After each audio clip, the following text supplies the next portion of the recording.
Sé que caerían hoy, mas nunca me has fallado, Dios.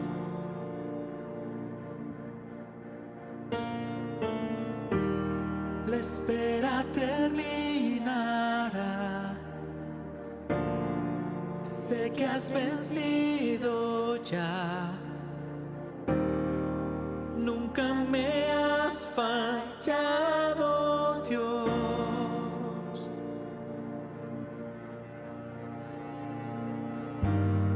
En ti confiaré, tu promesa sigue en pie.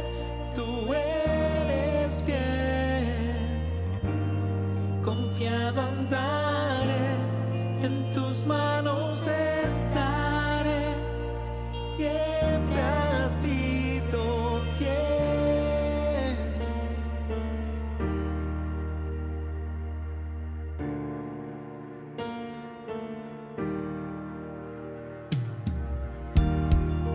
La noche acabará,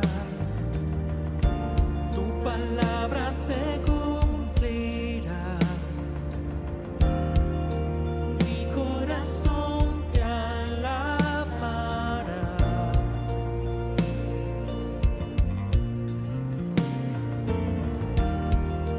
Cristo mi Salvador,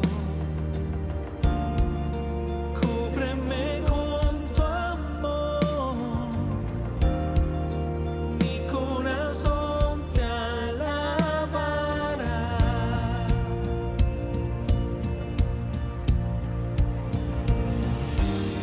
En ti confiaré, tu promesa sigue en pie. Tú eres fiel, confiado andaré, en tus manos estaré. Eres fiel, en ti confiaré, tu promesa sigue en pie. Tú eres fiel, confiado andaré, en tus manos estaré. Siempre has sido fiel.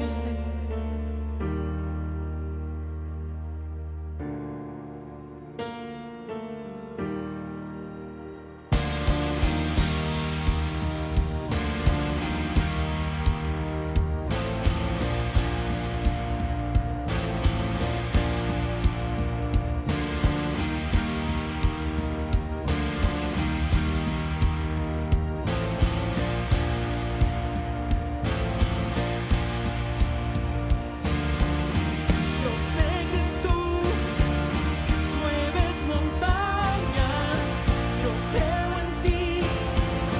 Sé que lo harás otra vez. Abriste el mar en el desierto, yo creo en ti. Sé que lo harás otra vez.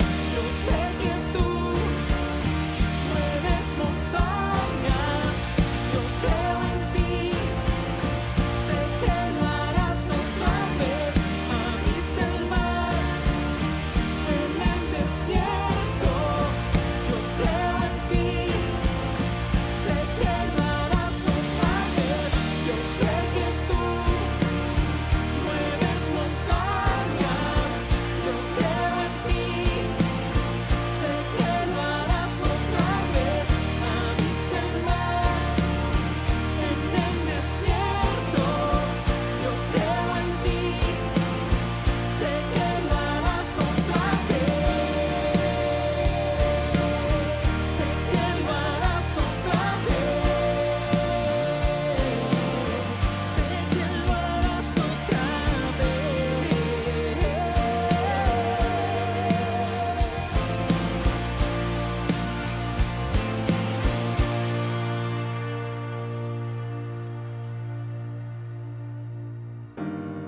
En ti confiaré, tu promesa sigue en pie. Tú eres fiel, confiado andar.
Muy buenos días, iglesia. Les doy un saludo este fin de semana mientras abrimos nuestras Biblias y vemos lo que Dios tiene para nosotros aquí en el libro de Mateo, en Mateo 24, parte del discurso de Jesús en el Monte de Olivos, ese discurso final sobre los tiempos eh, del juicio del Señor, los tiempos finales.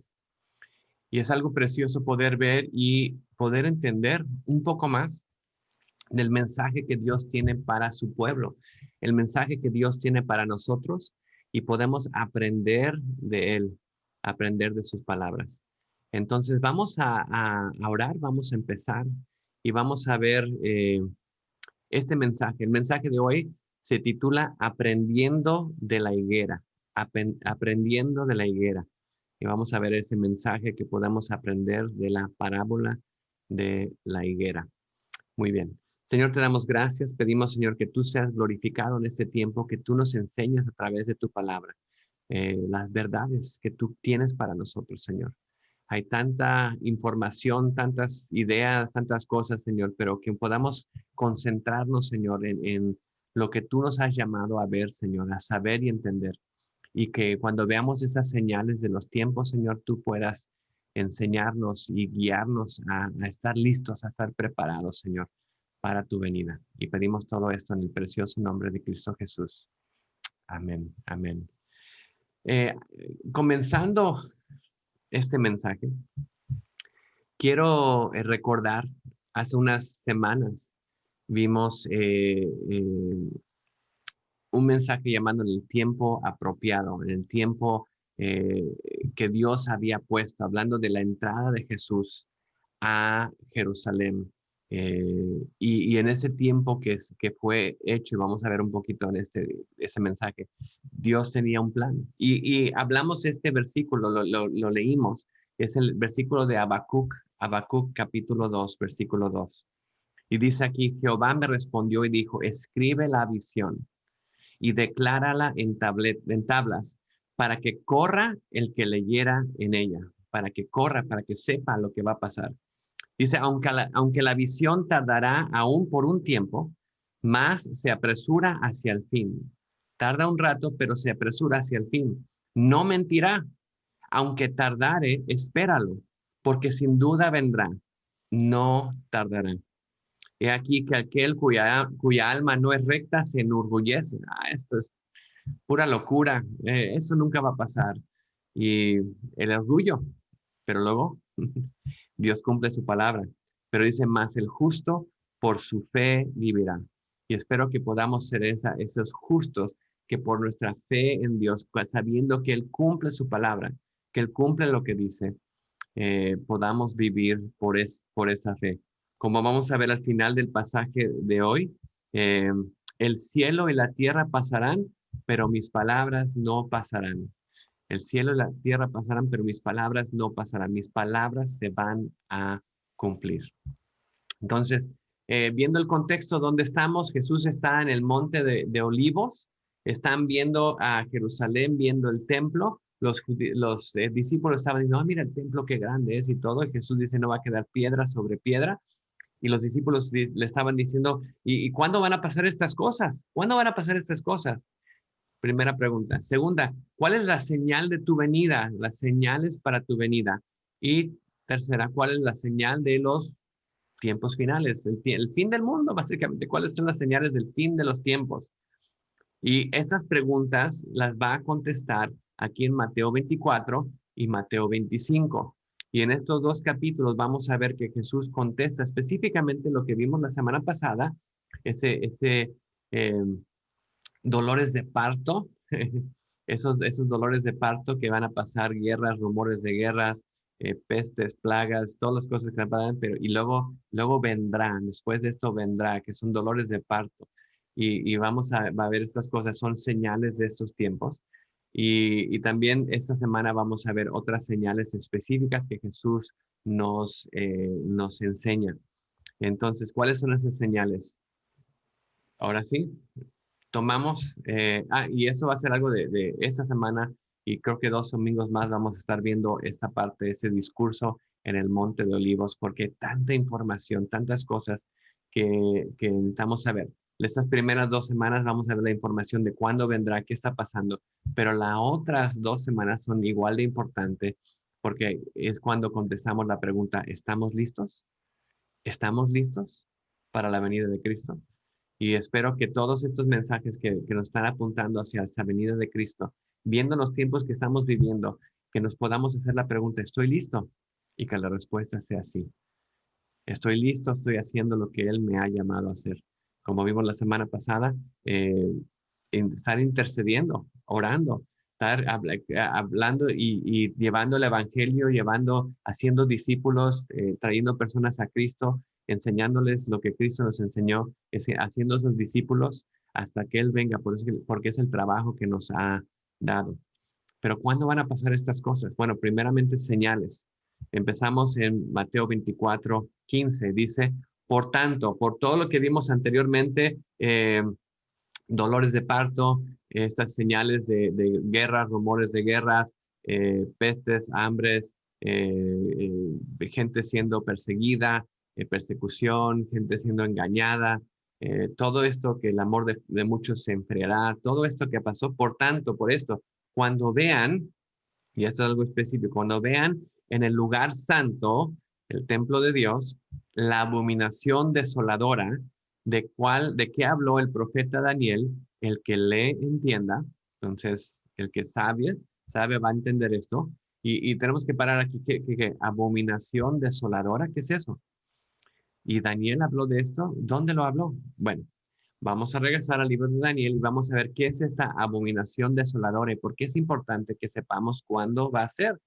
Eh, Daniel capítulo 11. Daniel capítulo 11 nos está dando unas profecías sobre esos tiempos de guerra entre el norte y el sur, los reyes del norte y reyes del sur, que en el principio son los reyes que básicamente los reinos que fueron establecidos después de Alejandro el Magno, que él muere y sus 4 generales se dividen en el territorio de Grecia, básicamente que Grecia conquistó y hacen sus diferentes reinos. Y hay una guerra entre los reyes del norte y el sur. Y básicamente esos dos territorios, el territorio de Siria y el territorio de Egipto, está en medio Jerusalén, Israel. Y era la pelea entre ellos. Israel siempre estaba en medio de esos dos naciones, esos dos reinos. Y siempre le tocaba la guerra. Pero aquí, en este pasaje, como que se va al futuro. Esto es lo que va a pasar en el futuro y nos dice que va a pasar un tiempo muy difícil para los judíos, los que siguen a los que son de Israel en el templo. Y dice en el versículo 31, dice, se levantará de su parte tropas que profanarán el santuario y la fortaleza y quitarán el continuo sacrificio, pararán el sacrificio. Y ahí va, y pondrán la abominación desoladora. Van a poner ahí una abominación desoladora. Dice, con lisonjas seducirá a los violadores del pacto, mas el pueblo que conoce a su Dios se esforzará y actuará. Y los sabios del pueblo instruirán a muchos, y por algunos días caerán espada y fuego en cautividad y despojo, y su caída serán ayudados en pequeño socorro, y muchos se juntarán a ellos con lisonjas. También algunos de los sabios caerán para ser depurados y limpiados y emblanquecidos hasta el tiempo determinado, porque aún para esto hay plazo. Esto es para futuro. Entonces, esta abominación desoladora es cuando quitan el continuo sacrificio, ponen una abominación desoladora y va a haber guerra en sí contra los del pacto. Los del pacto, básicamente los judíos en este tiempo. Ahora, esto tiene su primer cumplimiento, y vamos a ver por qué digo el primer cumplimiento, en el año 170 antes de Cristo. 170 antes de Cristo, vemos que llega un rey, Antíoco Epífanes, y Antíoco Epífanes viene y es en esa guerra del norte y el sur, él viene en contra de Jerusalén. Y él para el sacrificio del templo, y no solamente para el sacrificio del templo, pone una estatua del dios Zeus, el dios griego Zeus, dentro del templo. Y básicamente esto causa una revuelta y en esa revuelta él mata 100,000 judíos eh, entraron y violaron a las mujeres, destruyeron la ciudad. Él entró al templo y puso un puerco en el altar en el templo y lo sacrificó.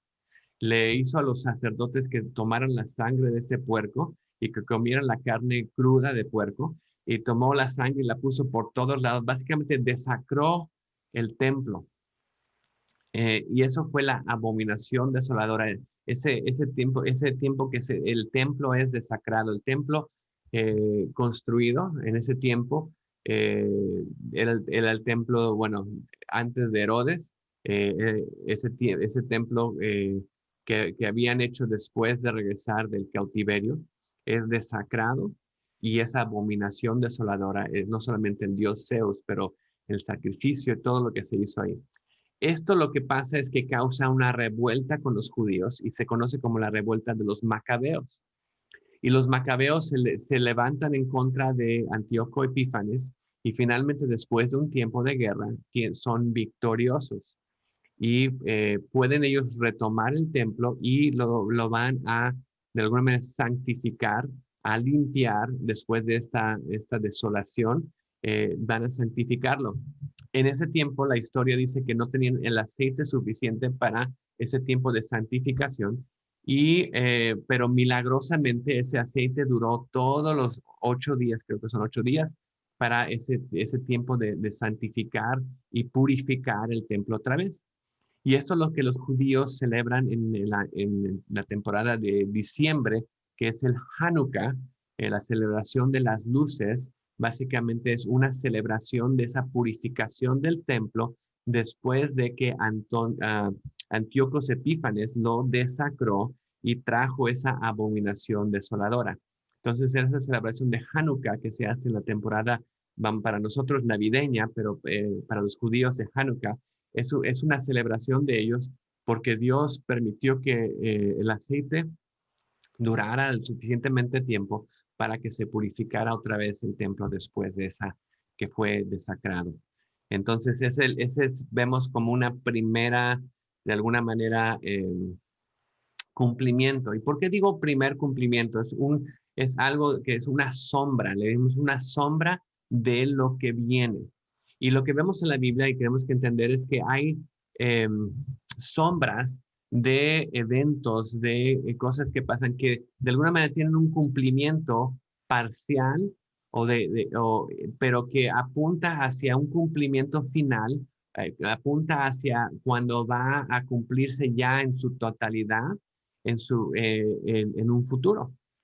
¿Cómo vemos esto? Si van conmigo, Hebreos capítulo 10, versículo 1, Hebreos 10, 1. Dice así: porque la ley, teniendo la sombra, esa es la palabra, sombra de los bienes venideros, no la imagen misma de las cosas, nunca puede, por los mismos sacrificios que se ofrecen continuamente cada año, hacer perfectos a los que se acercan. Entonces dice, la ley es una sombra de lo que viene. Entonces, desde que es una sombra y no es el cumplimiento final, esa ley lo que hace es que solamente cubre. Y lo que está hablando de todos los sacrificios que se hacían los judíos, eso cubría sus pecados, pero no los quitaba. Porque todos esos rituales que hacían era una sombra de el cumplimiento futuro, cuando Jesús iba a venir y pagar el precio por nosotros en la cruz y ser ese sacrificio final, ese sacrificio que iba a cumplir, iba a pagar finalmente los pecados de la humanidad. Entonces vemos ese cumplimiento final.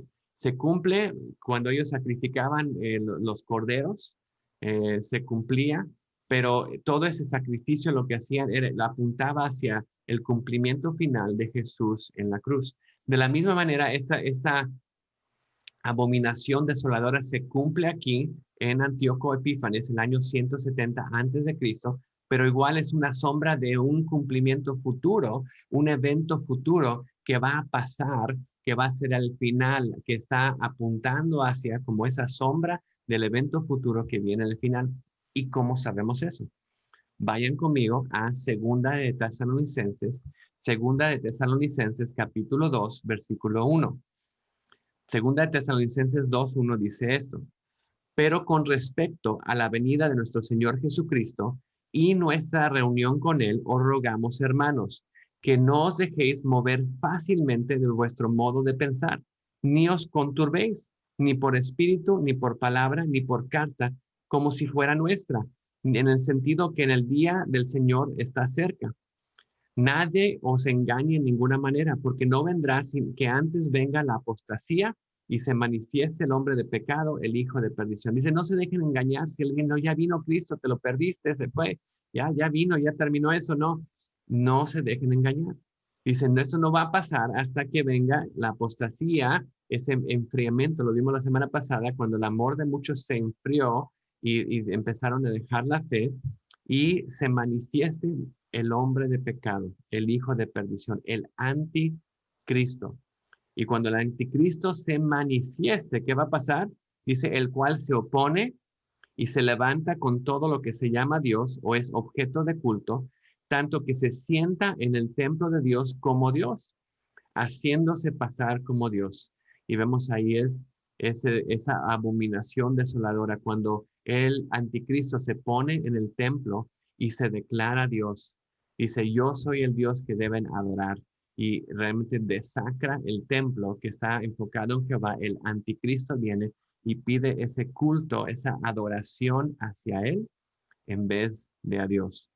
Y es algo que necesitamos entender. De igual manera, si regresamos a Daniel, vemos que esto igual apunta hacia el final de los días, el final de los tiempos. En Daniel capítulo 12, Daniel 12, versículo 8 dice esto. Daniel está preguntando, ¿y cuándo va a pasar esto? ¿Cuándo viene esto? Dice, oí, y yo oí, mas no entendí. Y dije, Señor mío, ¿cuál será el fin de estas cosas? ¿Cómo vamos a saber lo que va a pasar? Y le respondió Daniel, Daniel, no te preocupes. Dice, anda, Daniel, estas palabras están cerradas y selladas hasta el tiempo del fin, hasta el final de los tiempos. Estas palabras son para el final de los tiempos. Muchos serán limpios y emblanquecidos y purificados. Los impíos procederán impíamente y ninguno de los impíos entenderá. Pero los entendidos, y es otra importante, los entendidos, los que seguimos a Cristo, podemos entender estas cosas.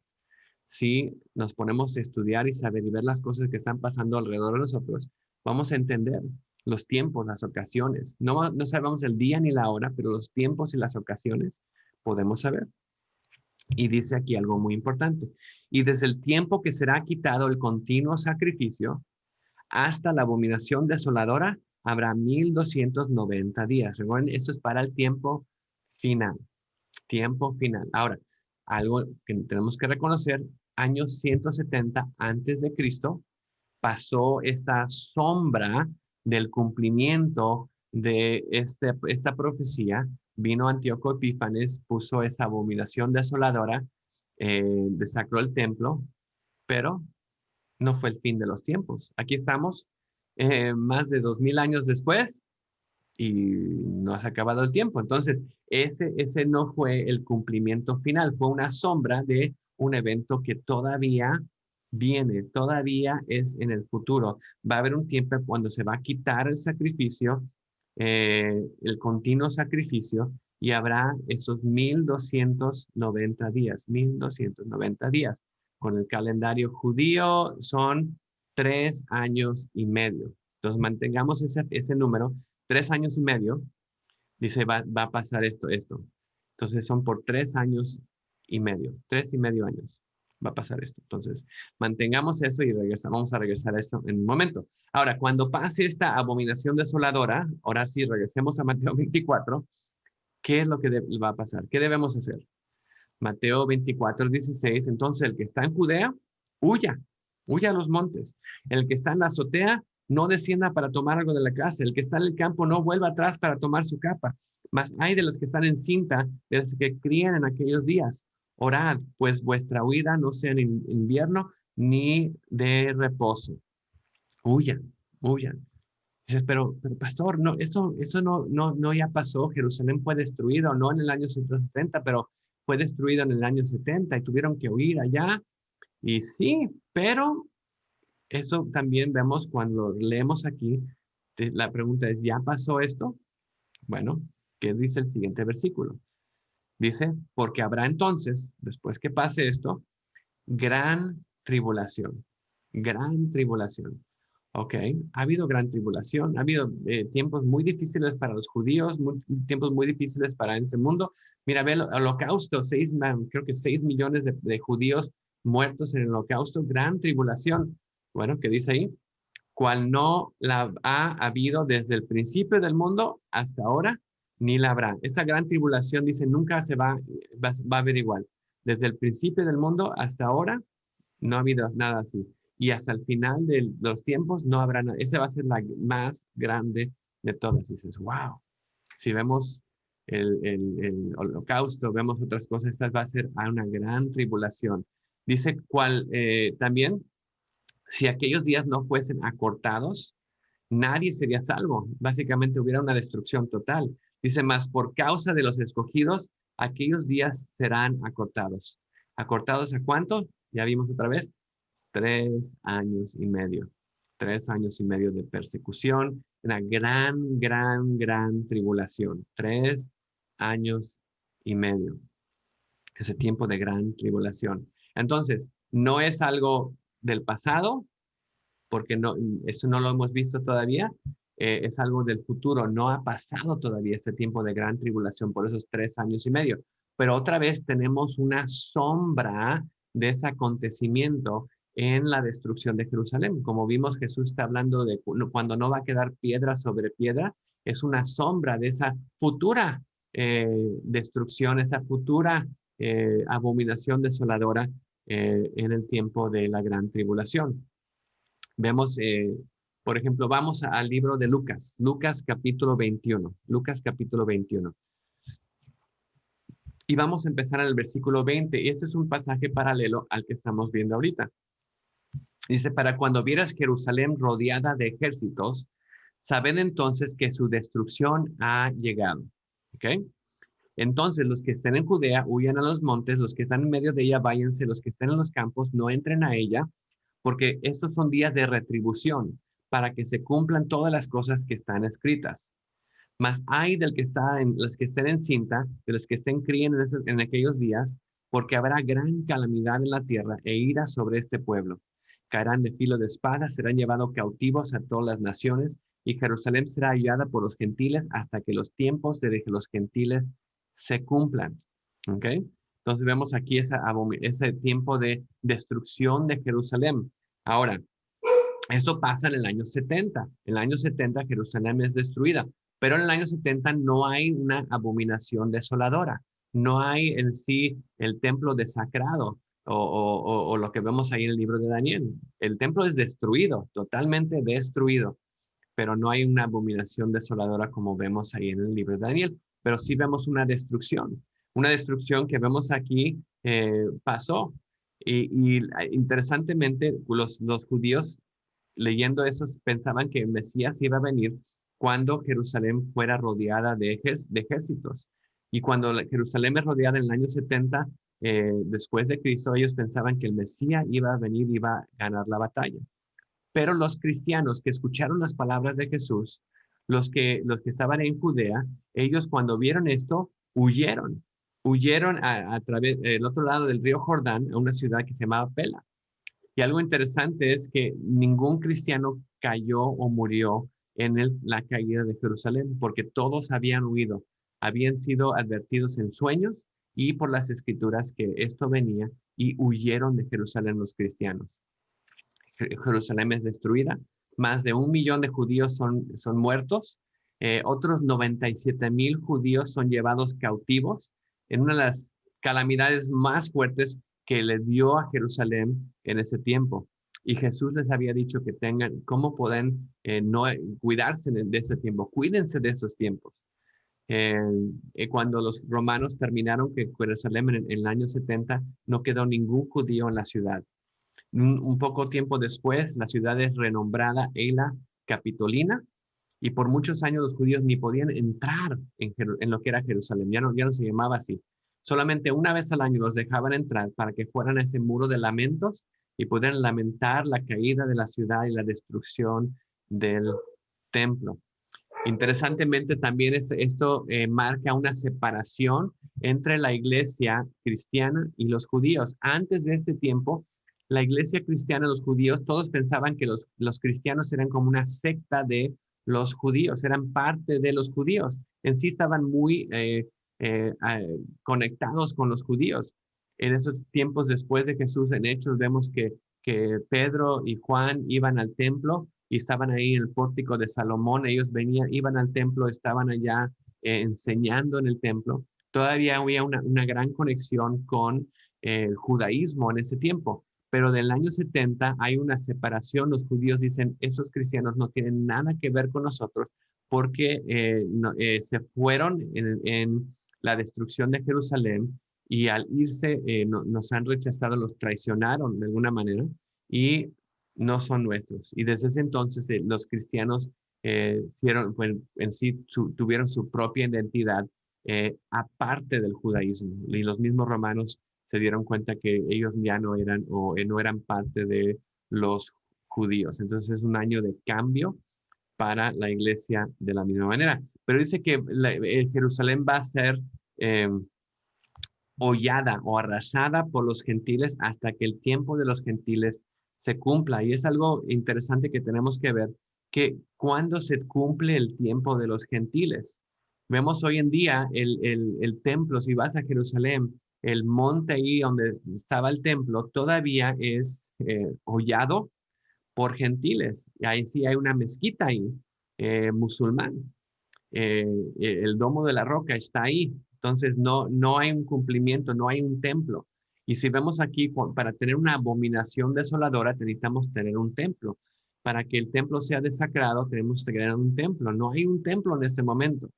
Pero al mismo momento, si vas a Jerusalén y hay algo que se llama el Instituto del Templo, y tú puedes ir, te van a enseñar todos los elementos listos. Ellos están preparados, listos para construir en un momento rápido el templo, el futuro templo, el templo que vemos en el libro de Ezequiel. Un gran templo, una maravilla.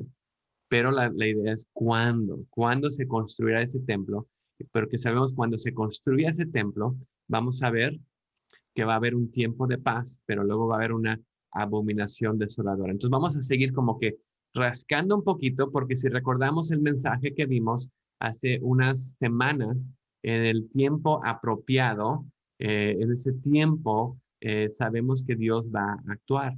Y vamos a ir a la profecía que vimos en ese mensaje, Daniel capítulo 9, porque en ese mensaje vimos la primera parte, el tiempo apropiado, cuándo iba a venir Cristo como ese rey sobre un burrito, llegando triunfalmente a Jerusalén, Hosana, Hosana, el que viene en el nombre de Dios, y vemos ahí, ponen ese tiempo antes de la Pascua, ellos viene en triunfo el Mesías, el rey, en su entrada triunfal en Jerusalén. Y en Daniel capítulo 9 vemos la profecía que nos habla de ese tiempo, ese cumplimiento. Pero ahora estamos viendo la segunda parte, esa última parte del cumplimiento de esta profecía de Daniel capítulo 9. Daniel capítulo 9, versículo 20, dice esto. No, bueno, vamos, 24. Daniel 9, 24. 70 semanas están determinadas sobre tu pueblo y sobre tu santa ciudad, sobre los judíos y la ciudad Jerusalén. Ahora, ¿qué van a pasar en estas 70 semanas? Primeramente, para terminar la prevaricación, poner fin al pecado y expiar la iniquidad. Y básicamente, en la muerte de Cristo en la cruz, estas tres cosas pasan. Terminar esta separación entre el hombre y Dios, poner fin al pecado, pues el pecado sigue, pero Jesús pagó el precio del pecado en la cruz y expiar ese pago, él expió, pagó el pecado por el pecado en la cruz y ahora nosotros tenemos acceso a él. Cuando tomamos ese regalo de vida, tenemos acceso a una vida con Cristo. El acceso a tener una relación con Dios es abierto otra vez porque Jesús pagó, puso fin a la prevaricación, puso fin al pecado y expió la iniquidad. Esas tres primeras cosas ya se cumplieron con su primer venida como ese Rey de Reyes viniendo a Jerusalén a morir por nosotros en la cruz. Las siguientes tres todavía faltan. Entonces, para traer justicia perdurable, pues todavía no hay una justicia que perdura todavía porque su reino no ha sido establecido. Sellar la visión, pues todavía hay profecías que no se han cumplido y la profecía. Y la tercera, ungir al Santo de Santos para que Cristo sea ungido básicamente como Rey de Reyes y Señor de Señores y su reino empiece. Eso viene en el futuro. Entonces, 3 ya se cumplieron, 3 todavía vienen para cumplirse.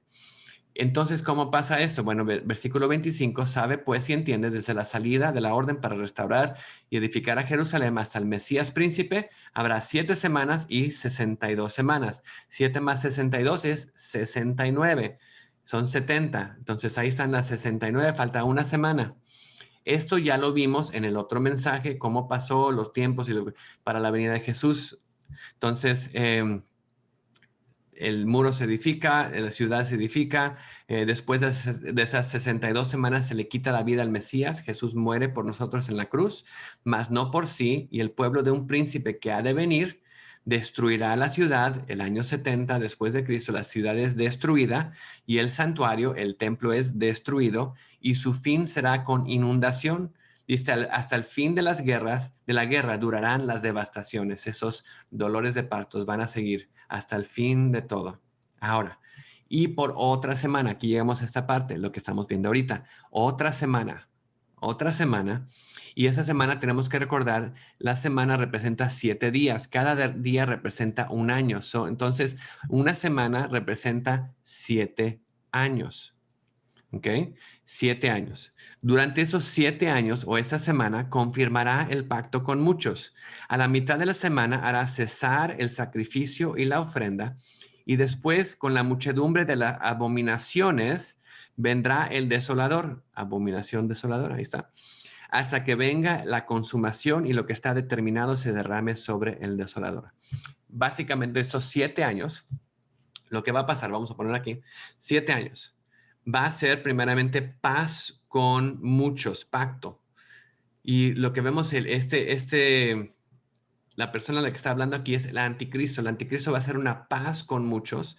Y en esta paz, de alguna manera, lo que va a pasar es que se va a poder construir el templo. Y cuando se construye el templo, no sé cómo va a pasar. Algunos han dicho que se va a mover, se van a hacer diferentes partes, van a separar una parte para los musulmanes, una parte para los judíos. No sé. De alguna manera, el anticristo va a hacer paz. Lo que no ha habido allá en Jerusalén, en Judea, todavía hay guerras y conflicto. Va a traer paz y se va a construir el templo. Y van a empezar esos sacrificios por los primeros 3 años y medio. A la mitad de estas 7 semanas, que nosotros llamamos la tribulación, estas 7 semanas, a la mitad, a los 3 años y medio, dice, él hará cesar el sacrificio y la ofrenda.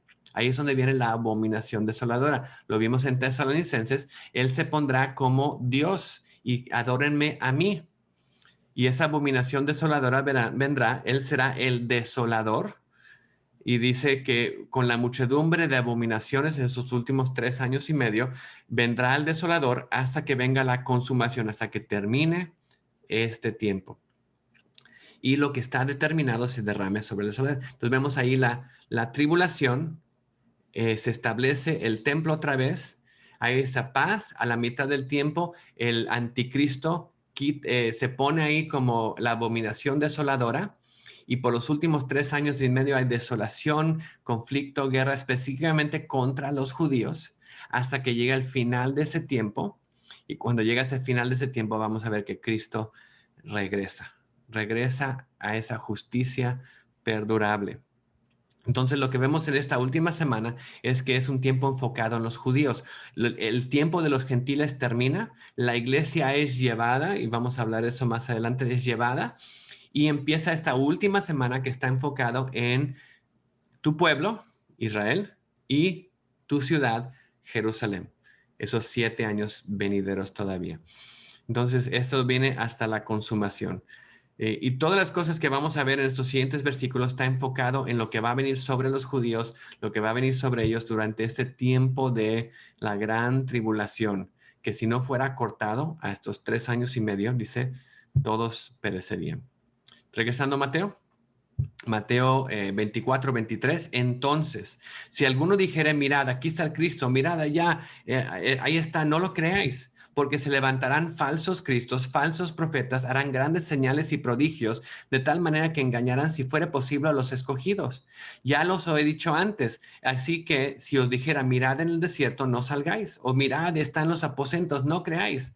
Porque como relámpago que sale del oriente y se muestra hasta el occidente, así también será la venida. Así será también la venida del Hijo del Hombre, porque donde quiera que estuviera el cuerpo muerto, ahí se juntarán las águilas. Dice, no, no se dejen engañar, eso tiene que pasar, va a pasar esto como Jesús dijo, no escuchen, aquí viene Jesús o ya vino Jesús, como vimos en Tesalonicenses, no se dejen engañar por estas cosas. Jesús tiene un plan, nos está diciendo para que sepamos las ocasiones, los tiempos y que estemos listos, preparados como iglesia. Dice inmediatamente, después de la tribulación, después de este tiempo de 7 años, esos últimos 3 años y medio de la gran tribulación, después de ese tiempo, dice que vienen estas señales. El sol se oscurecerá, versículo 29. La luna no dará su resplandor, las estrellas caerán del cielo, las potencias de los cielos serán conmovidas. Entonces aparecerá la señal del Hijo del Hombre en el cielo. Y entonces lamentarán todas las tribus de la tierra, verán al Hijo del Hombre viniendo sobre las nubes en el cielo con poder y gran gloria. Y enviará sus ángeles con gran voz de trompeta, juntarán a sus escogidos de los 4 vientos, desde un extremo del cielo hasta el otro. Y esto vemos aquí, estos son versículos que hablan de esos tiempos apocalípticos, esos tiempos de Apocalipsis. Primeramente, si vemos Apocalipsis capítulo 6, Apocalipsis 6:12, dice, cuando abrió el 6º sello, hubo un gran terremoto, el sol se puso negro como tela de Sicilio, la luna se volvió como de sangre, las estrellas del cielo cayeron sobre la tierra como la higuera deja de caer sus higos cuando es sacudida por un fuerte viento, y el cielo se desvaneció como un pergamino que se enrolla, y todo monte y toda isla se removió de su lugar. Los reyes de la tierra, los grandes, los ricos, los capitanes, los poderosos, todo siervo, todo libre, se escondieron en las cuevas, y entre las peñas del monte decían a los montes de las peñas, cae sobre nosotros, escóndenos del rostro de aquel que está sentado sobre el trono y de la ira del Cordero, porque el gran día de su ira ha llegado, y ¿quién podrá sostenerse de pie? Viene ese tiempo de tantas cosas conmovedoras, esas señales celestiales que vemos, pero no solamente eso, viene el Hijo del Hombre, viene Cristo, viene en gloria, no ahora en un burrito de paz, no viene sobre un caballo blanco a conquistar, a traer justicia. Y ahí nos vamos a Apocalipsis capítulo 19, Apocalipsis 19, versículo 11. Entonces vi el cielo abierto y aquí un caballo blanco, y el que lo montaba se llamaba Fiel y Verdadero, y con justicia juzga y pelea. Sus ojos eran como llama de fuego, y había en su cabeza muchas diademas, y tenía un nombre escrito que ninguno conocía sino él mismo. Estaba vestido de ropa teñida en sangre, su nombre era el Verbo de Dios. Y los ejércitos celestiales, vestidos de lino finísimo, blanco y limpio, le seguían en caballos blancos. De su boca sale una espada aguda para herir con ella a las naciones, y él la regirá con vara de hierro, y él pisará el lagar del vino del furor y de la ira del Dios Todopoderoso. Y en su vestidura y en su muslo tiene escrito este nombre: Rey de Reyes y Señor de Señores. Cristo viene en gloria ahora a conquistar, a traer el fin de esta gran tribulación y traer justicia perdurable, a traer y establecer su reino. Jesús regresa a poner el fin a todo esto. Ahora la pregunta es esta: ¿y cuándo?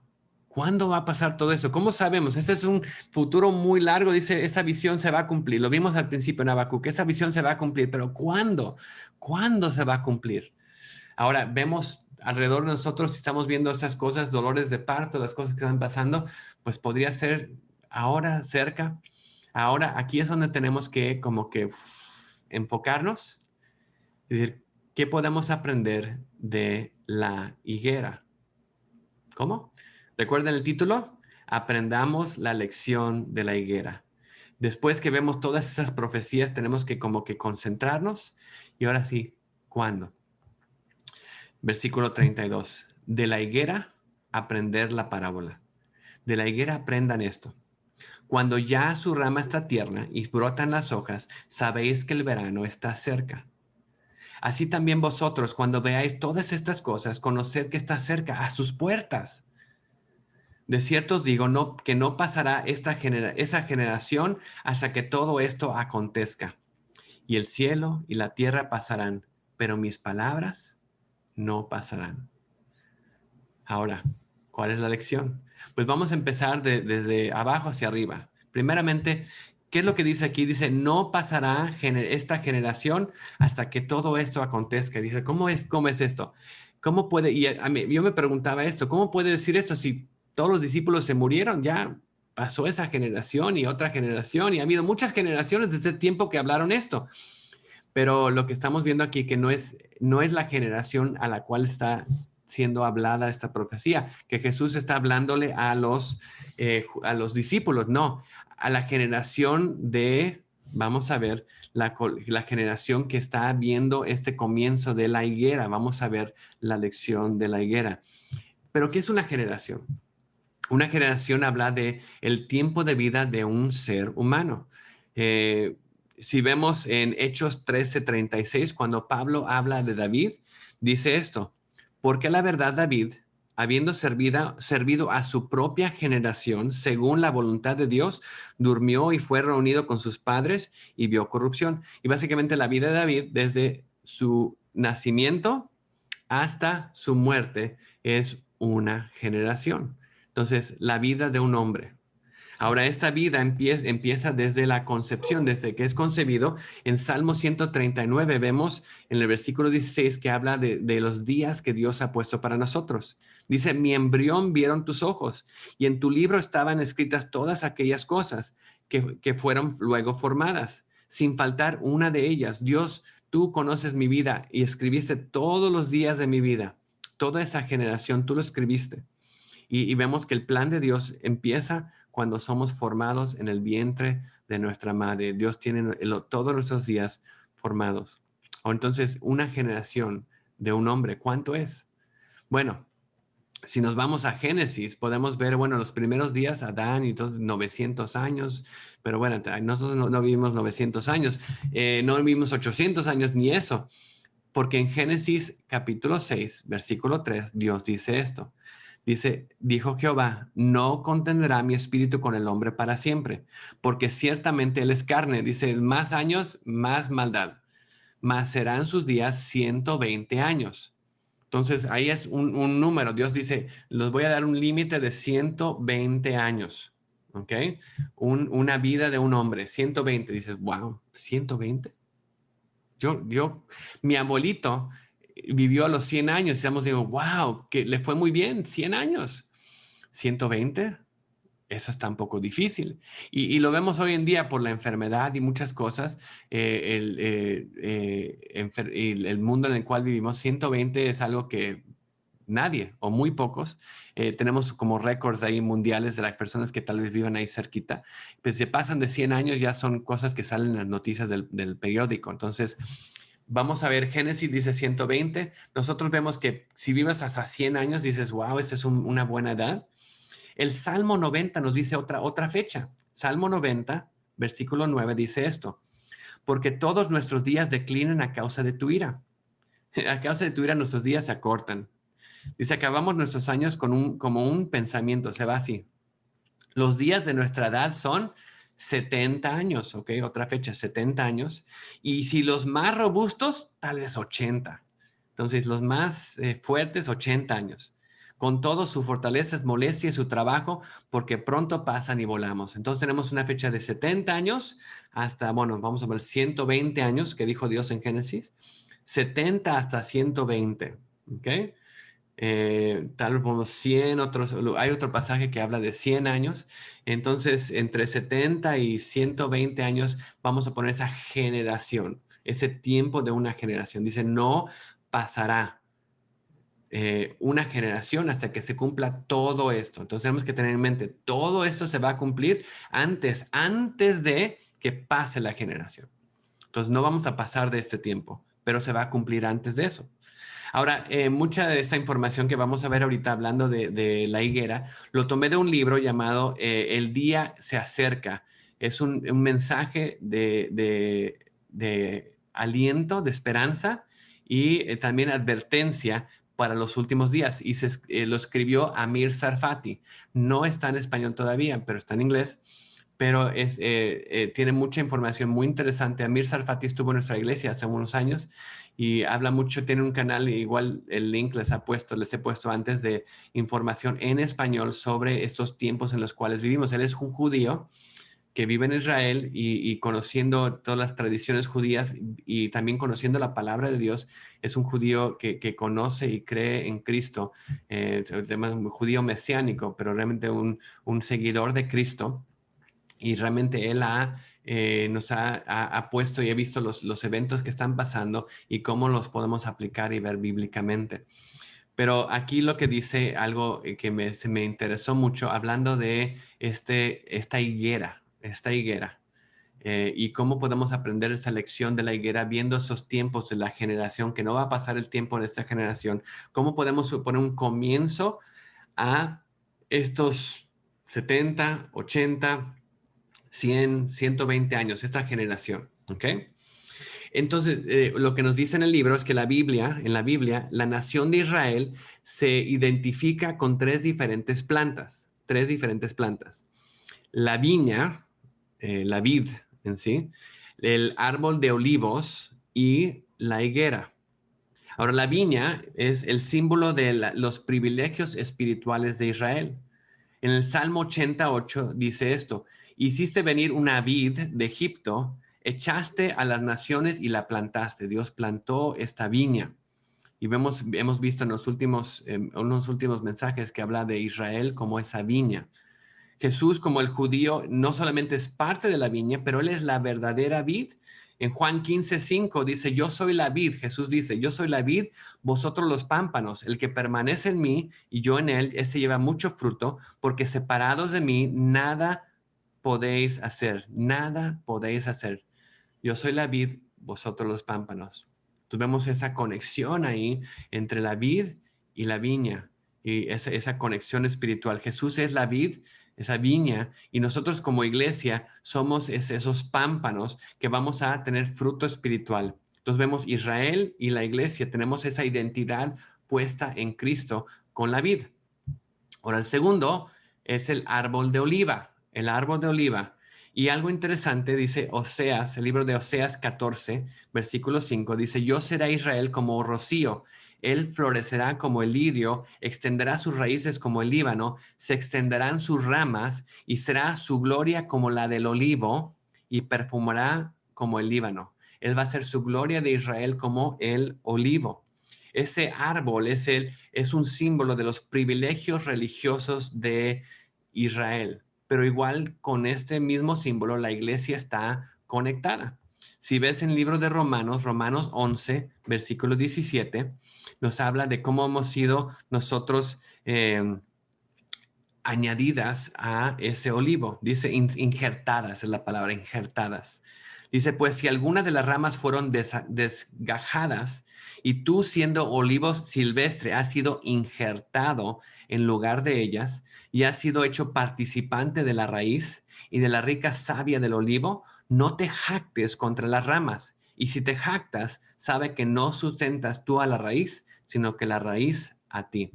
Dice, nosotros como iglesia hemos sido injertados en este árbol de olivo, en este privilegio religioso, esta conexión con Israel. Dice, no nos debemos jactar o decir, nosotros somos mejor. No, recuerden que esa raíz, esa historia, todo lo que ha pasado en el Antiguo Testamento, en Abraham, esa conexión que tenemos ahora como hijos igual de Abraham, y esa conexión que tenemos como iglesia al Antiguo Testamento, no es por nosotros que seamos mejores, pero Cristo que tuvo esa compasión de nosotros nos ha injertado dentro de ese árbol de olivo que representa esos privilegios religiosos de Israel. Pero, bueno, esas dos, viña y olivo, vemos que la iglesia e Israel, los dos tienen esa conexión. El tercero es muy diferente. El tercero es el árbol de la higuera. Y ahí la higuera, eso representa esa nacionalidad o ese privilegio nacional de Israel, el que tiene la tierra específicamente de Israel. Vemos en el libro de Oseas capítulo 9, versículo 10, Oseas 9:10, dice, como uvas en el desierto hallé Israel, como la fruta temprana de la higuera, es en su principio vi a vuestros padres. Ese fruto de la higuera es Israel. Y dice, ese árbol, esa higuera, es un símbolo del privilegio nacional de Israel. Esa higuera es su conexión con la tierra, su conexión con el país de Israel y regresar a su tierra. Vemos en Jeremías 24, versículo 4, dice, vino palabra de Jehová diciendo, así ha dicho Jehová de Israel. Cuando estos higos buenos, así miraré a los transportados de Judá, en los cuales eché de este lugar a la tierra de los caldeos para bien.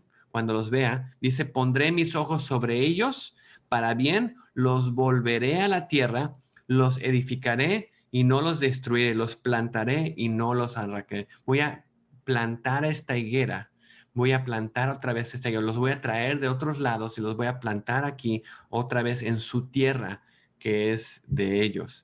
Entonces, lo que está apuntando es esta generación que va a haber una resurrección de la nación que es representada por la higuera, por este árbol de la higuera. Y esto es lo que pasó con Israel. En el año 70, Israel es destruido. Todos son llevados para afuera por años. No podían entrar en Jerusalén.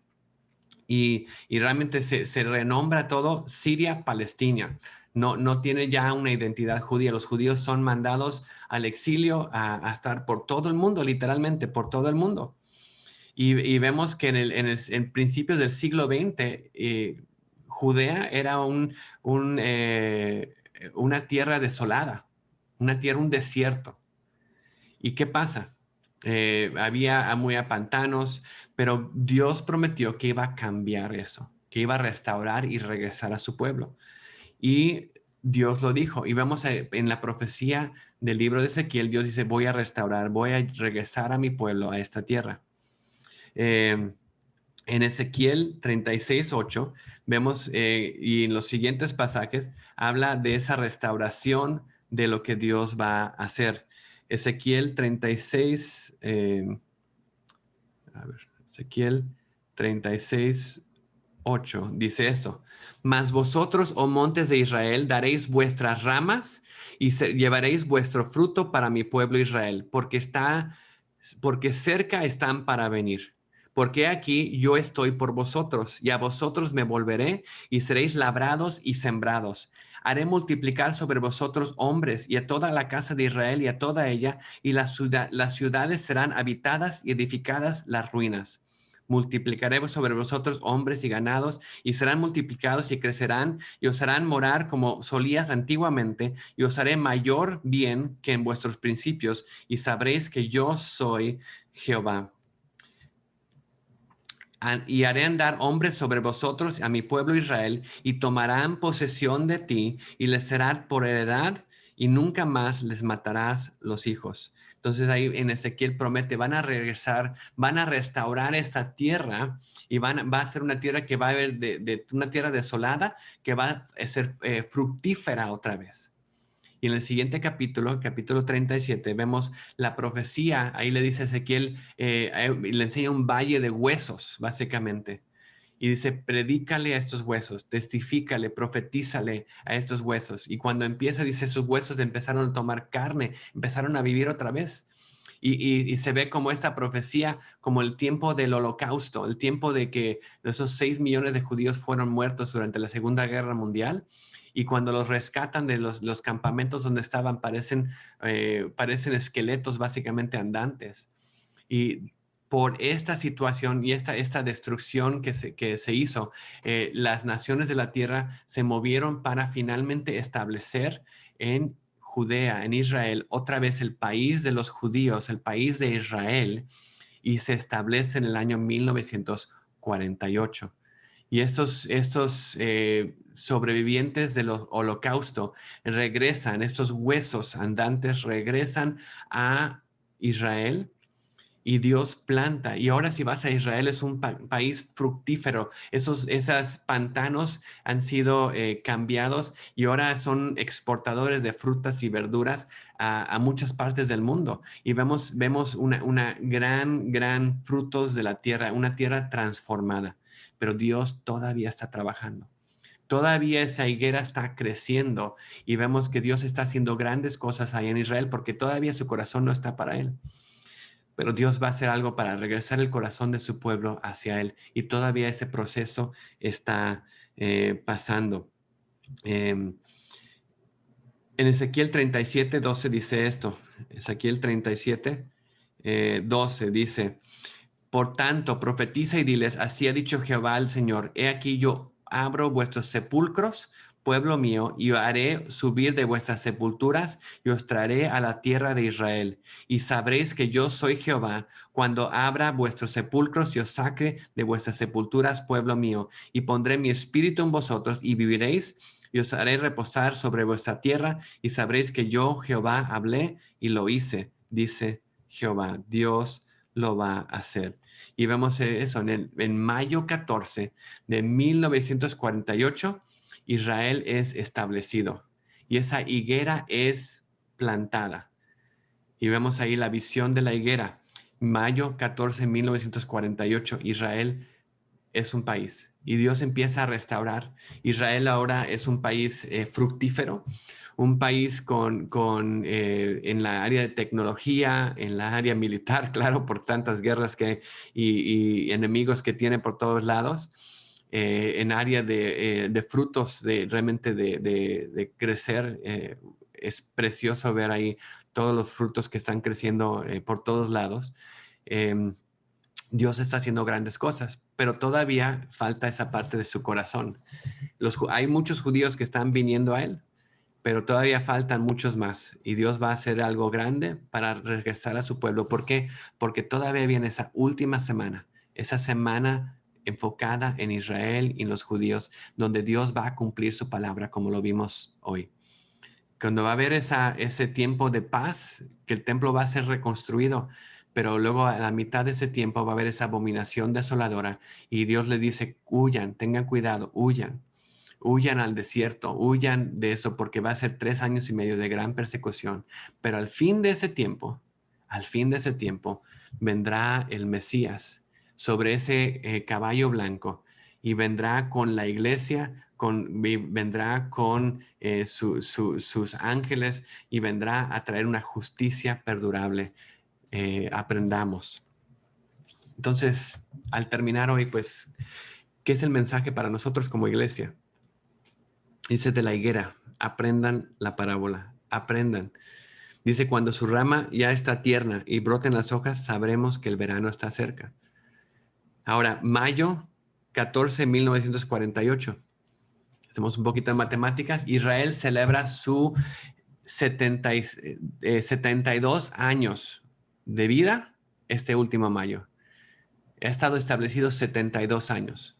Y vimos la generación de 70 a 120.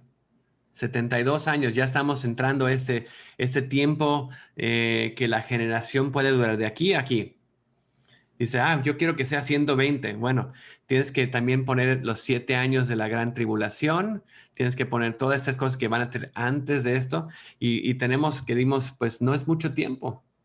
No es mucho tiempo todavía que tenemos. Estamos en esos últimos días.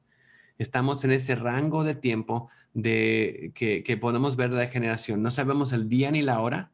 Va a venir como ladrón en la noche, pero como cristianos no nos debe tomar desapercibidos, porque podemos ver, podemos entender, podemos leer que estamos en ese tiempo de la higuera, ese tiempo final. Aprendamos de la parábola. Cuando la rama ya está tierna, cuando empiezan a brotar sus hojas, el verano está cerca. Y vemos esa higuera está creciendo, esa higuera está teniendo más fruto. Y nosotros cuando veamos todo eso, conoced que está cerca las puertas. Porque no va a pasar esta generación, hasta que todo esto se acontezca.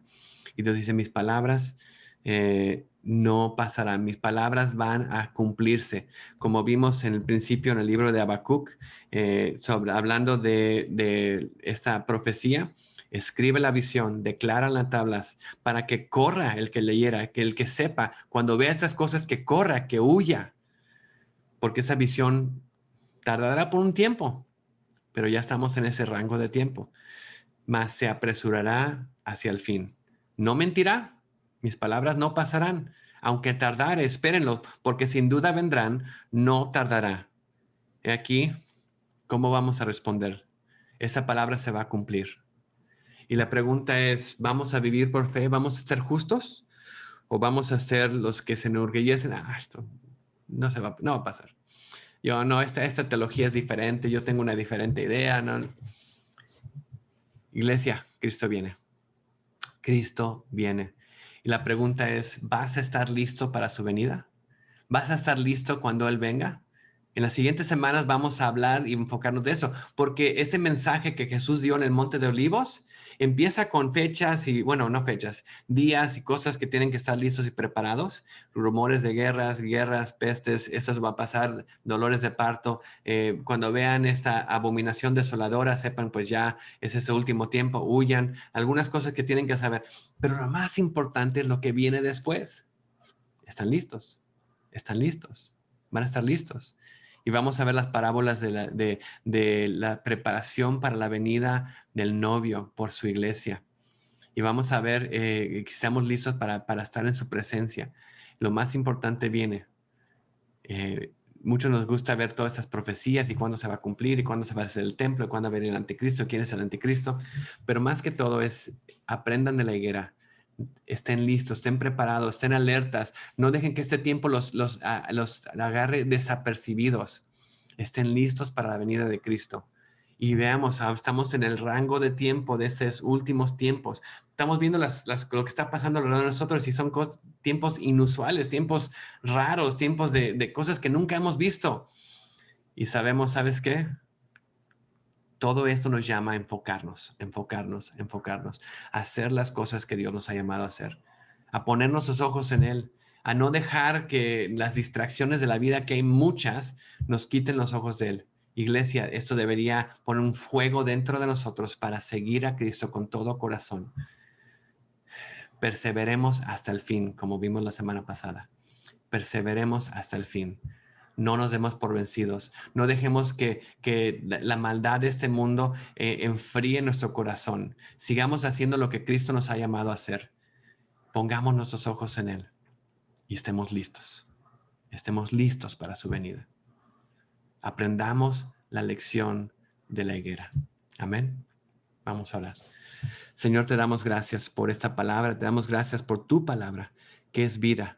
Pedimos, Señor, que podamos aprender la lección de la higuera, que podamos estar viendo las señales de los tiempos. No sabemos el día ni la hora, pero sabemos, Señor, las señales, los acontecimientos, las cosas que van a estar pasando. Y podemos, Señor, saber que tú vienes pronto. Señor, te pedimos que estemos listos, estemos preparados, que estemos haciendo lo que nos ha llamado a hacer, predicando tu palabra, intercediendo unos por otros, clamando por este mundo, por las personas que no te conocen, Señor. Que nos encuentres, Señor, haciendo tu trabajo. Como lo vamos a ver en las siguientes semanas, que estemos listos, que estemos listos, que estemos listos. Y que eso sea el enfoque. Yo quiero estar listo para la venida de mi Señor, para recibirlo en el cielo. En el cielo, en un abrir y cerrar de ojos, estar con Él en el cielo, Señor. Señor, queremos estar listos. Y te pido, Señor, que los que estemos escuchando este mensaje, que tú alientes nuestro corazón, nos enfoques y nos lleves a prepararnos para que cada día estemos listos para tu venida. Porque nunca sabemos el día, aunque podemos saber los tiempos.